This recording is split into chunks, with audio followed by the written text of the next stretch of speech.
सबको जय मसीह की। उम्मीद है आप सब लोग अच्छे से होंगे, आराम से होंगे और प्रभु में मगन होंगे, क्योंकि प्रभु ने हम सबको ज़िंदगी दी है, तंदुरुस्ती की ज़िंदगी दी है, कसरत की ज़िंदगी दी है और प्रभु अपने वायदे के मुताबिक हमारे साथ है। तो उसमें आनंदित रहें, खुश रहें, प्रभु के नाम की महिमा करते रहें। आइए आज की इस इबादत में हम अपने सरों को झुकाते हुए खुदावन से दुआ मांगें। मेहरबान पिता परमेश्वर, आसमान और ज़मीन के खालिक व मालिक, निहायत ही शुक्रगुजार हैं प्रभु, आज के दिन के लिए आपने हमारी ज़िंदगी में जोड़ा। धन्यवाद देते हैं प्रभु कि आपने हमें चुना, हमसे मोहब्बत की और पिता परमेश्वर अपना नाम दिया। हम निहायत ही दिल से शुक्रगुजार हैं और प्रार्थना करते हैं प्रभु कि जैसे अब तक आपने अपनी करुणा, अपनी दया हम पर बनाए रखी, आने वाले समय में भी प्रभु आपकी दया हम पर हो। इसलिए नहीं कि हम बहुत धर्मी और नेक हैं, बल्कि इसलिए कि हम आपके बेटे बेटियां हैं। पिता परमेश्वर, इस इबादत में हमारी सहायता और अगुवाई करना और पिता परमेश्वर अपना वचन अपने दास के मुंह में और जहन में डालना, और जिस भी रीति से प्रभु हम गाते बजाते हैं वो सब आपको पसंद आए। पिता परमेश्वर, हम अपने आप को, इस समय को, इस इबादत को आपके हाथों में सौंपते हैं और ये सब कुछ अपने उद्धारकर्ता प्रभु यीशु मसीह के नाम से मांगते हैं, आमीन। आइए खुदावंद के हुजूरी में कोरस गाएंगे। तेरी शीरीन आवाज़ मैं सुनता हूँ खुदा, तेरी शीरीन आवाज़ मैं सुनता हूँ खुदा। 208 नंबर है गीत की किताब में। ये कोरस, पहला अंतरा और कोरस गाएंगे। तेरी शीरीन आवाज़ मैं सुनता हूँ खुदा, बुलाती पास उस चश्मे के, सलीब से जो बहा। आता हूँ मसीह, आता तेरे पास, धो के साफ कर चश्मे से जो बहता क्रूस से खास। आइए हम खुदावंद के कलाम में से सुने, मेरे साथ अपनी अपनी बाइबल में निकालें। मलाकी की पुस्तक, पुराने नियम की आखिरी पुस्तक, मलाकी की पुस्तक, उसका पहला अध्याय। मलाकी की पुस्तक, उसका पहला अध्याय, उसकी 6ठी आयत।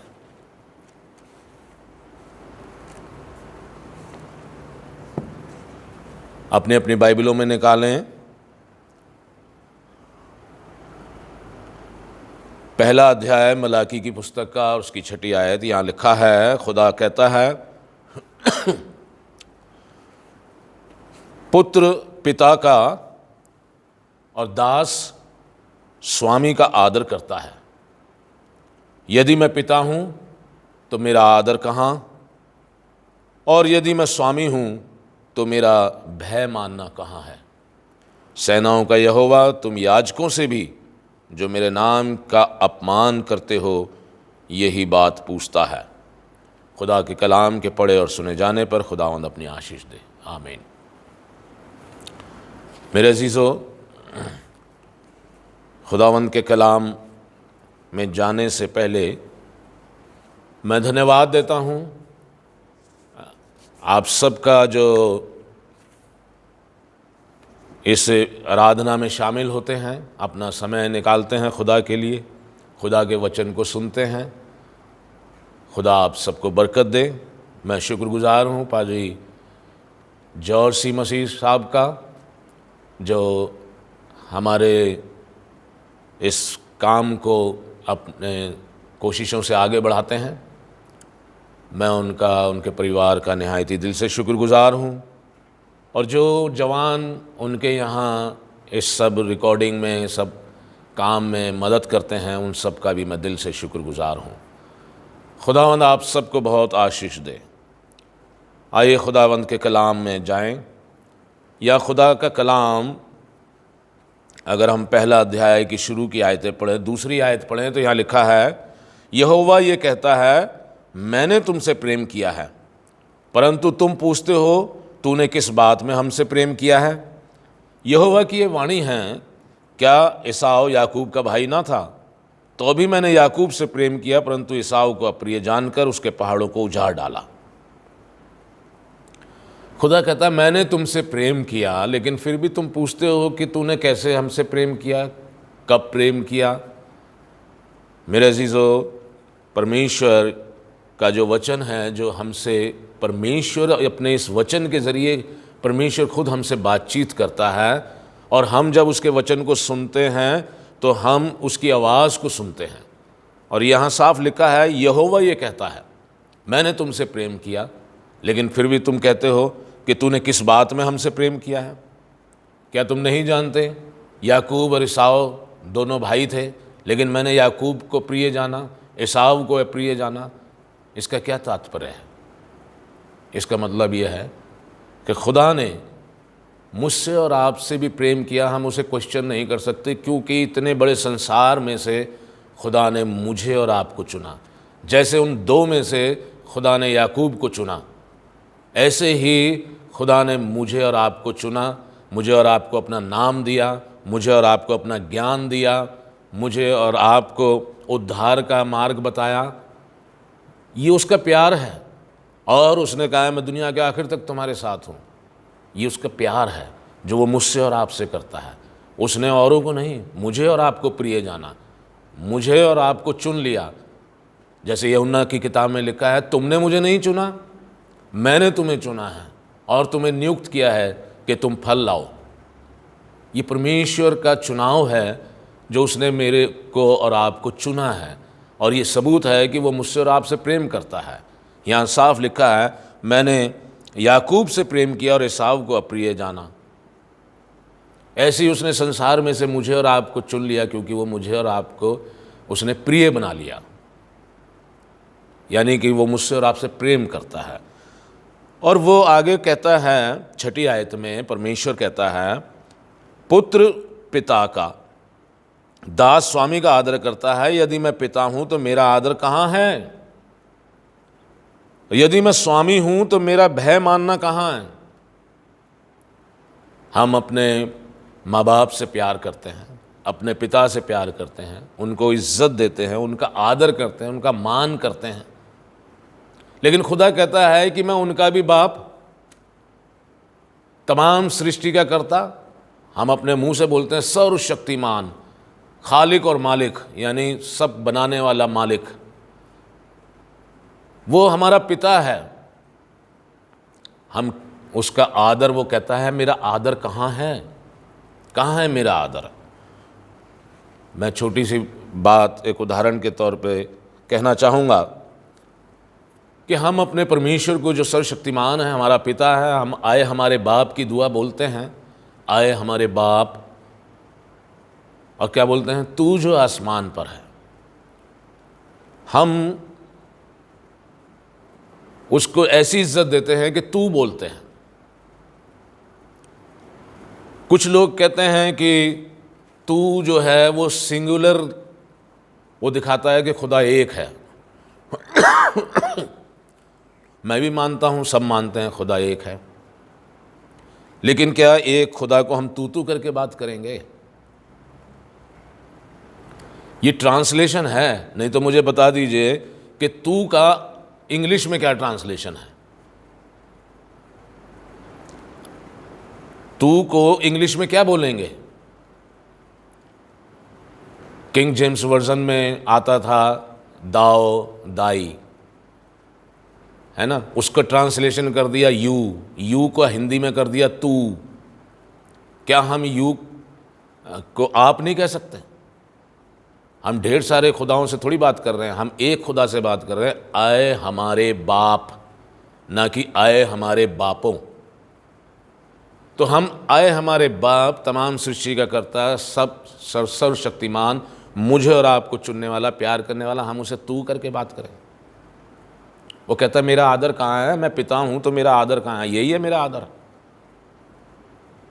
मुझे अफसोस के साथ कहना पड़ रहा है कि कुछ मोमडन्स लोग इसी बात से नाराज़ हैं क्योंकि वो ईसा मसीह को भी मानते हैं ना। वो कहते हैं ईसा रसूल रूह अल्लाह है, अल्लाह की रूह है ईसा, वो उसको मानते हैं, लेकिन उन्हें दुख होता है कि हम उसको तू करके बात करते हैं। वो कहते हैं आप लोग इज्जत से नाम नहीं लेते, जैसे मोमडन्स जो हैं हज़रत हज़रत हज़रत मूसा, हज़रत अब्राहम, हज़रत ये ऐसे इज़्ज़त दे के बोलते हैं, हज़रत ईसा सलाम इज़्ज़त दे के बोलते हैं और हम तू करके बात करते हैं। और खुदा कहता है मैं पिता हूँ तो मेरा आदर कहाँ है, कहाँ है मेरा आदर। मेरे अजीज़ों, गुरुद्वारा में आप जाएंगे, सिख लोग भी गुरुद्वारे की हर चीज़ को साहब करके बोलते हैं, साहब। आपको पता है जिस एक पोल खड़ा करके फिर उस पर एक निशान लगाते हैं जो सिखों का निशान है, उसको बोलते हैं निशान साहब, निशान साहब। और उसे वैसे ही नहीं रखते हैं नंगा, उसे वस्त्र पहनाते हैं, उस पूरे पोल को कपड़े से लपेटते हैं कि निशान साहब हैं, ये नंगे नहीं होने चाहिए, इनके ऊपर कपड़ा लपेटा जाता है। गुरुद्वारे की हर चीज़ को, गुरुद्वारे को भी गुरुद्वारा साहब, गुरु ग्रंथ साहब। और इवन आपने देखा होगा जब पाठी जो गुरु ग्रंथ पढ़ते हैं तो एक साथ में बैठा हुआ आदमी जो है वो ऐसे ऐसे करके एक सफ़ेद से झालर सी वो हिलाता रहता है, वो प्रतीक है कि कोई मक्खी मच्छर भी ना बैठे उस पर। तो वो जो हिलाते हैं उसका भी नाम है और उसको भी साहब करके बुलाते हैं। और परमेश्वर मुझसे और आपसे कहता है कि मैं पिता हूँ, मेरा आदर कहाँ है। अगर हम तू पे इतना जोर देते हैं तो हम अपने शारीरिक माँ बाप से तू करके क्यों नहीं बात करते हैं, हम उनको आप क्यों बोलते हैं। अगर तू में ज़्यादा ही वो है, प्यार है, तो अपने शारीरिक माँ बाप को भी तू करके बात करें। खुदा पूछता है मेरा आदर कहाँ है, मेरा आदर कहाँ है। मैं स्वामी हूँ, मालिक हूँ, तमाम ये सृष्टि मेरी बनाई हुई है, मेरी है, मैं सबका मालिक हूँ। हम भी खुदा के ही बनाए हुए हैं। ये दाऊद कहता है मैं जब गर्भ में रचा जाता था तो तू ही एक एक अंग को मेरे बनाता जाता था। खुदा ने ही मुझे बनाया, वो मेरा भी मालिक है, तमाम सृष्टि का मालिक है, सबका मालिक है। तो मेरा मालिक के प्रति क्या भय है, क्या आदर है, क्या सम्मान है, हम कितना अपने मालिक का भय मानते हैं। लिखा है यदि मैं पिता हूँ तो मेरा आदर कहाँ है, और यदि मैं स्वामी हूँ तो मेरा भय मानना कहाँ है। कहाँ है भय, कितना भय आप मानते हैं। परमेश्वर कहता है भय मानना, परमेश्वर सर्वशक्तिमान सृष्टिकर्ता मालिक कह देने से नहीं होता, उसका भय भी होना चाहिए। और उसका भय हम कैसे, यहाँ खुदा कहता है कि यहाँ पे याजकों से भी कहा गया है कि तुम भी मेरे नाम का अपमान करते हो, तुम अशुद्ध चीज़ें मेरे वेदी पर बलि चढ़ाते हो, जबकि ये मना है। शुद्ध होना चाहिए, जांचा परखा होना चाहिए जो भी बलि चढ़ाने के लिए तुम लाते हो, लेकिन तुम क्या करते हो। यहाँ 12वीं आयत में, परंतु तुम लोग ये कहकर उसको ये कहकर अपवित्र ठहराते हो कि यहोवा की मेज अशुद्ध है और जो भोजन वस्तु उस पर मिलती है वो भी तुच्छ है। फिर तुम ये भी कहते हो ये कैसा बड़ा उपद्रव है, सेनाओं का यहोवा का ये वचन है, तुमने उस भोजन वस्तु के प्रति नाग भौं सिकोड़ी और अत्याचार से प्राप्त किए हुए और लंगड़े और रोगी पशु की भेंट ले आते हो। लंगड़े रोगी पशुओं की भेंट ले आते हो, क्या मैं ऐसी भेंट तुम्हारे हाथ से ग्रहण करूं? यहोवा का यही वचन है। क्या मैं ऐसी भेंट जिसके लिए मना किया गया है वही तुम मेज वेदी पर चढ़ाते हो, क्या मैं ऐसी भेंट स्वीकार करूं? याजकों को भी कहा गया है, ऐसी मुझे और आप सबके लिए है ये वचन। ऐसा नहीं है कि कोई याजक है तो याजक के लिए नहीं है वचन, याजकों के लिए भी इसमें खूब परमेश्वर ने बताया है कि तुम क्या क्या काम करते हो। इसलिए मेरे अजीज़ों, परमेश्वर का वचन कहता है यहाँ पर 14वीं आयत का आखिरी हिस्सा, यहाँ लिखा है, मैं तो महाराजा हूँ, मैं तो महाराजा हूँ और मेरा नाम जाति जाति में भय योग्य है। लेकिन हम मसीहों ने परमेश्वर की मोहब्बत का ही जिक्र करते हैं और उसका भय हमारे ज़िंदगी में, दिलो दिमाग में ही नहीं है। इसलिए हम उसकी आज्ञाओं को तोड़ते हैं, इसलिए हम आसानी से उसकी आज्ञाओं को तोड़ते हैं। क्यों? क्योंकि भय नहीं है। भेंट चढ़ाने से उत्तम है आज्ञा मानना, भेंट चढ़ाने से उत्तम है आज्ञा मानना। आज्ञा मानना यानी कि हम परमेश्वर का भय रखते हैं और उसकी आज्ञाओं को टालते नहीं हैं। जैसे दाऊद कहता है, तेरी व्यवस्था पर मैं दिन रात ध्यान रहता हूँ, तेरी व्यवस्था से मैं खुश रहता हूँ। उसकी आज्ञाएं मानना। शाऊल राजा से क्या कहा खुदा ने? शमूएल को भेजा और कहा कि उसको बोल कि बड़ी बड़ी भेंट चढ़ाने से अच्छा मैं पसंद करता हूँ कि लोग मेरी आज्ञा को माने, जिससे पता लगे कि हाँ, ये मेरा भय मानता है, मुझसे डरता है और मेरी आज्ञाओं को मानता है। खुदा पूछता है, मेरा आदर कहाँ है, मेरा भय मानना कहाँ है? आजकल के ज़माने में और पुराने समय से भी हम बड़ी आसानी से परमेश्वर परमेश्वर तो करते हैं, मुंह से नाम लेते हैं, लेकिन उसका आदर, उसका भय मानना कहाँ है? परमेश्वर पूछ रहा है मुझसे और आपसे, और परमेश्वर पूछ रहा है, इसका मतलब हम में वाकई कमी है, हमारे अंदर ये चीज़ें नहीं हैं। खुदा का कलाम झूठा नहीं है, खुदा का कलाम बिल्कुल सच्चा है। हमारे अंदर इस चीज़ की कमियां हैं और इसलिए खुदा आज मुझसे और आपसे पूछ रहा है कि भाई मेरा आदर कहाँ है? तुम मुझे पिता कहते हो, पिता करके दुआ मांगते हो, हे पिता ये दे दे, पिता वो दे दे, हे पिता ये कर दे, हे पिता वो कर दे, वो बीमार है उसे चंगा कर दे, सब कुछ कर दे। लेकिन तुम मेरे लिए क्या करते हो? मेरा आदर कहाँ है? कहाँ है मेरी रिस्पेक्ट? किसकी रिस्पेक्ट करते हो तुम? मेरी रिस्पेक्ट तो नज़र नहीं आती। और कहता है मेरा भय मानना कहाँ है? ना तुम मेरा डर मानते हो। मेरे अजीज़ों, 3रा अध्याय, यही मलाकी 3रा अध्याय 6ठी आयत से मैं आपके सामने पढ़ूंगा। 3रा अध्याय उसकी 6ठी आयत से यहाँ लिखा है, क्योंकि मैं यहोवा बदलता नहीं, इसी कारण हे याकूब की संतान तुम नष्ट नहीं हुए। अपने पुरखाओं के दिनों से तुम लोग मेरी विधियों से हटते आए हो और उनका पालन नहीं करते। तुम मेरी ओर फिरो, तब मैं भी तुम्हारी ओर फिरूंगा। सेनाओं के यहोवा का यही वचन है। परंतु तुम पूछते हो, हम किस बात में फिरें?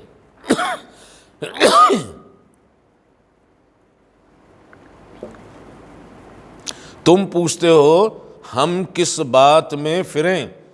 क्या मनुष्य परमेश्वर को धोखा दे सकता है? ये सवाल है। एक और सवाल, पहला सवाल है मेरा आदर कहाँ है, मेरी रिस्पेक्ट कहाँ है, मेरा भय कहाँ है।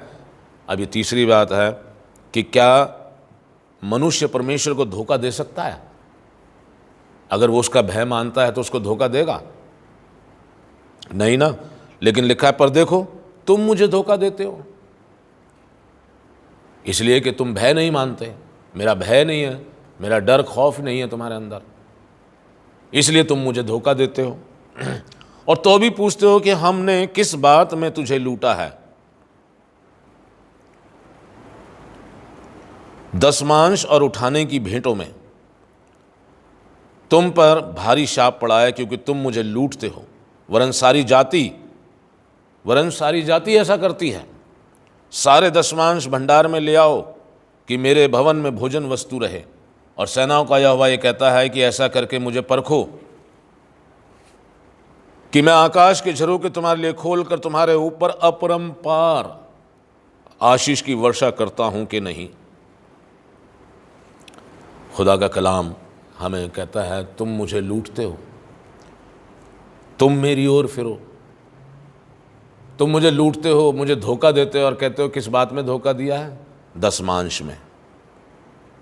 परमेश्वर की आज्ञा है दसमांश मेरे भवन में लाओ, लेकिन हम उस आज्ञा को भी टाल देते हैं। क्यों टाल देते हैं? भय नहीं है हमारे अंदर भय नहीं है परमेश्वर का, हमारे अंदर आदर नहीं है परमेश्वर का, हमारे अंदर परमेश्वर की इज्जत नहीं है, इसीलिए हम उसके वचन को आसानी से टाल देते हैं। वो कहता दसमांश मेरे भवन में लाओ, मेरे भंडार में लाओ, और हम नहीं करते ऐसा। हम ऐसा नहीं करते क्योंकि हमारे अंदर डर नहीं है, भय नहीं है। परमेश्वर ने कहा है ऐसा करो और मुझे परखो, अगर मैं गलत हूं, मैं झूठ हूं, तो मुझे परखो कि दसमांश मेरे भंडार में लाओ, और फिर देखो कि मैं तुम्हारे लिए आकाश के झरोखे तुम्हारे लिए खोलकर तुम्हारे ऊपर अपरंपार आशीष की वर्षा करता हूं कि नहीं। परमेश्वर कभी नहीं कहता कि मुझे परखो, लेकिन यहाँ कहता है कि मुझे परख के देखो। अगर मेरी बात पर विश्वास नहीं है तो मुझे परख कर देखो, मैं आकाश के झरोखे खोल दूंगा। मेरे अजीजों, कलाम में लिखा है यूहन्ना 15:10, जो मुझसे प्रेम करता है वो मेरी आज्ञाओं को मानेगा। जो मुझसे प्रेम करता है वो मेरी, ये परमेश्वर की आज्ञाएं हैं जिसके लिए लिखा है कि हम टाल देते हैं। यीशु मसीह ने भी फरीसी और शास्त्रियों को इसी बात के लिए बहुत डांटा कि तुम परमेश्वर की आज्ञाओं को टाल देते हो। ऐसी मैं और आप भी टाल देते हैं, इसलिए कि बड़े दयालु पिता परमेश्वर। अरे दयालु है तो वो न्यायी भी परमेश्वर है, वो न्यायी परमेश्वर भी है, वो हर एक के कामों का प्रतिफल देने वाला परमेश्वर भी है। मेरे अजीजों, जो मुझसे प्रेम करता है वो मेरी आज्ञाओं को मानेगा। अगर हम देखें यूहन्ना 14:21, यूहन्ना 14:21, यहाँ लिखा है जिसके पास मेरी आज्ञाएं हैं और वह उन्हें मानता है वही मुझसे प्रेम करता है।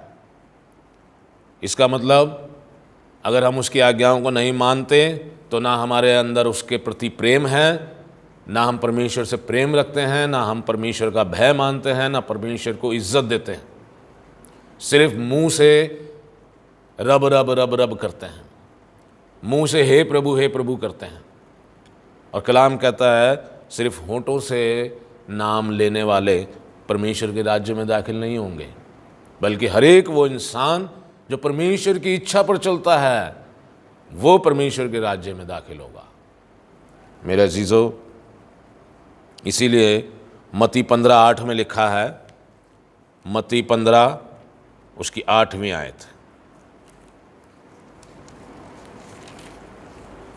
यहाँ लिखा है ये लोग होंठों से तो मेरा आदर करते हैं पर उनका मन मुझसे दूर रहता है। होंठों से तो मेरा आदर करते हैं, होंठों से तो तू सर्वशक्तिमान है, दयालु है, कृपालु है, ये है, सृष्टि करता है, सर्वशक्तिमान, पता नहीं क्या क्या मुंह से बोलेंगे, लेकिन मानते नहीं हैं, मानते नहीं हैं। इसीलिए तीमुथियुस की पत्री में लिखा है, अगर हम देखें तीमुथियुस की पत्री, दूसरी पत्री, तीमुथियुस की दूसरी पत्री, 3 अध्याय 5वीं आयत,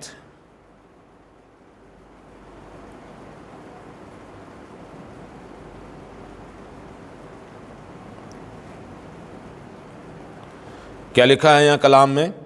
वे भक्ति का भेष तो धरेंगे पर उसकी शक्ति को ना मानेंगे। आजकल वह यही है, सब भक्ति का भेष तो धरते हैं, मैं बहुत भगत हूँ, मैं बहुत अच्छा हूँ, मैं इससे अच्छा हूँ, मैं ये हूँ, मैं वो हूँ, लेकिन उसकी शक्ति को नहीं मानेंगे। मुंह से बोलेंगे सर्वशक्तिमान, लेकिन उसकी शक्ति को नहीं मानेंगे।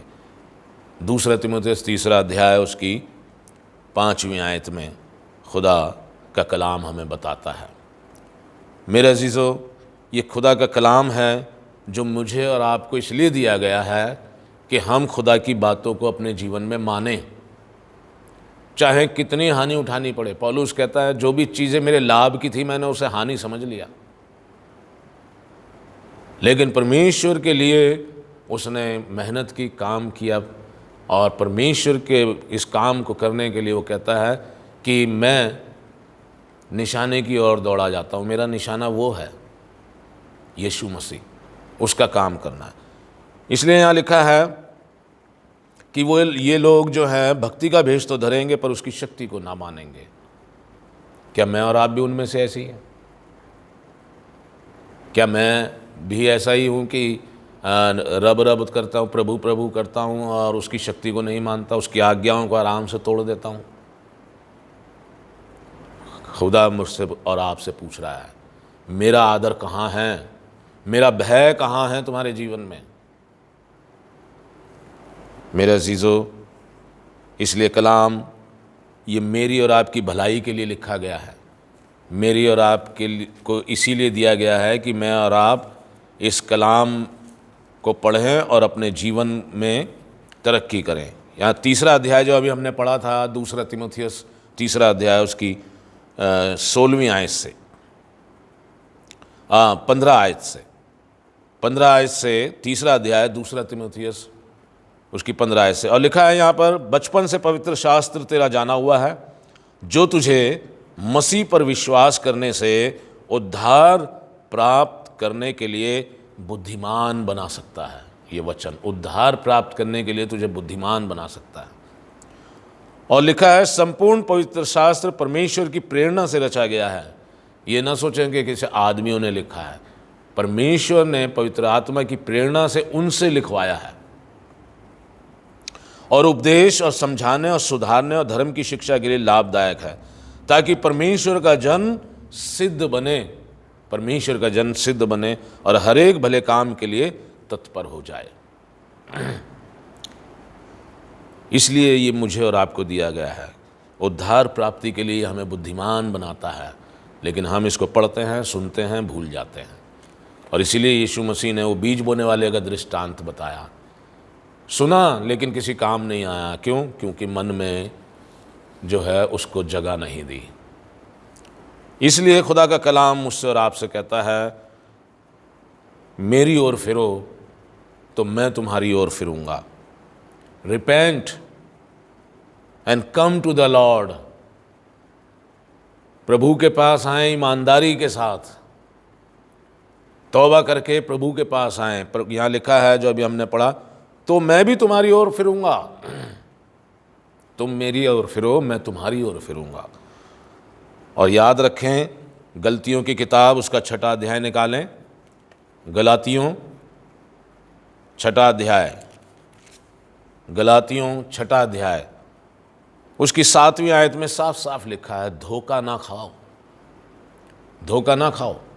क्योंकि शैतान हमें धोखा देने के लिए ही हमारी ताक में रहता है और हमारे दिमागों में उल्टे सीधे विचार डालता है।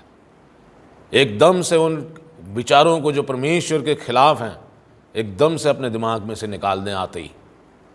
और लिखा है, धोखा ना खाओ, परमेश्वर ठट्ठों में नहीं उड़ाया जाता, परमेश्वर ठट्ठों में नहीं उड़ाया जाता। आज्ञा ना मानना, भय ना मानना उसे ठट्ठों में उड़ाने के बराबर है,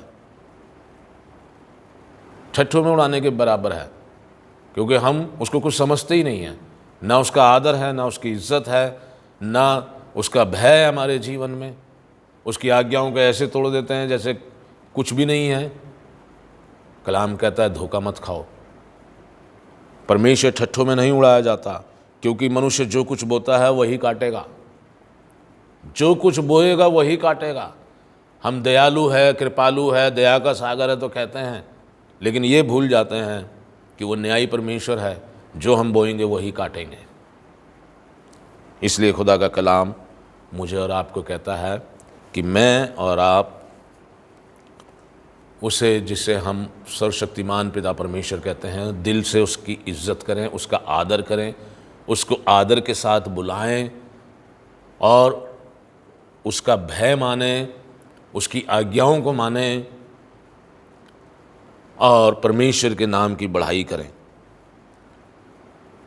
परमेश्वर कहता है, मुझे बड़े बड़े बलिदान नहीं चाहिए, मैं चाहता हूँ कि लोग मेरी आज्ञा का पालन करें। खुदा हम सबको बहुत आशीष दे, बहुत बरकत दे, और हम सचमुच अपने पिता का, स्वर्गीय पिता, सर्वशक्तिमान पिता, तमाम सृष्टि का कर्ता, उसको वो इज़्ज़त मान दे सकें। सिर्फ मुंह से ना बोलें कि सारी इज़्ज़त, महिमा, आदर हम आपको देते हैं। अक्सर दुआओं में लोग कहते हैं अक्सर लोग दुआओं में कहते हैं, मैंने सुना है, सारा आदर महिमा हम आपको देते हैं, लेकिन कहाँ देते हैं? उसकी आज्ञाओं को तो मानते नहीं, तो आदर कहाँ है, भय कहाँ है? कुछ इसलिए होंठों से नहीं, काम करके दिखाएं। उसके वचनों को मान के उसकी आज्ञाओं को अपने जीवन में मान के बताएं कि हाँ, हम आपसे प्रेम करते हैं, हम आपका आदर करते हैं, हम आपका भय मानते हैं। खुदा हम सबके साथ हो, सबको तौफीक दे, सबको आशीष दे, और हम प्रभु में दिन ब दिन बढ़ते चले जाएं। ये दिन आखिरी दिन है जिसमें परमेश्वर अपने वचन से मुझे और आपको समझाता है। आइए दुआ करें। खुदावंद, हम अपने आप को आपके हाथों में सौंपते हैं। प्रभु, हम किसी योग्य नहीं, लेकिन आपने हमें चुना है, तो आप ही हमें योग्य बनाते हैं, आप ही हमें बलवंत बनाते हैं। पिता परमेश्वर, हमारी सहायता मदद करें कि हम सचमुच आपका आदर और इज़्ज़त करने वाले हों, आपका भय मानने वाले हों, आपकी आज्ञाओं पर चलने वाले हों। दुनिया चाहे कुछ कहे, दुनिया में चाहे हमारा नुकसान हो, लेकिन हमें सबसे बड़े जो फ़ायदा है वो उद्धार पाने में है। हम उसको ना छोड़ें। जैसे एसाव ने दाल के बदले अपना पहलौठे का हक बेच दिया, ऐसे ही हम भी उस उद्धार को खोने वाले ना बने इन संसारिक अभिलाषाओं में घिर के। प्रभु हमारी सहायता करें, हमारी अगुवाई करें। हम सब अपने आप को आपके हाथों में सौंपते हैं, और ये सब कुछ अपने उद्धारकर्ता प्रभु यीशु मसीह के नाम से मांगते हैं। सुने और कबूल करें। आमीन। आप सबको जय मसीह की। खुदा में आनंदित रहें और खुदा की सेवा में लगे रहें। आमीन।